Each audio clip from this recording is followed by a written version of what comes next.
آپ مجھے بتائیں کہ جو جناح ہال ہے وہاں پہ صرف کور کمانڈر جو اس پورے ایریے کے دفاع کے کو کمانڈ کر رہے ہیں، ان کے گھر میں جو ان کا جو ہے کیمپ آفس ہے، اس میں آپ اندازہ کریں کہ کس قسم کی حساس معلومات ہوں گی۔ وہاں سے جو لیپ ٹاپ پڑے تھے ان میں کیا کوئی ان کی کوئی ذاتی انفارمیشن تھی؟ ان کو چرا لیا گیا، ان کو آگ لگا دی گئی، یہ حساس انفارمیشن ضائع کر دی گئی۔ جو اٹھا کے لے گئے ہیں ان کو برآمد اب فوج نے نہیں کرنا تو کیا اپنا اللہ دتہ تھانے دار نے کرنا ہے؟ انہوں نے کرنا ہے نا۔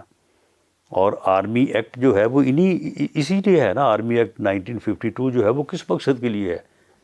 تو ان چیزوں کو برآمد جن لوگوں سے کیا جائے گا یا جو لوگ اس ایریا میں داخل ہوئے پائے جائیں گے تو ان کے خلاف تو ملٹری ایکٹ کے تحت ہی مقدمہ چلنا ہے۔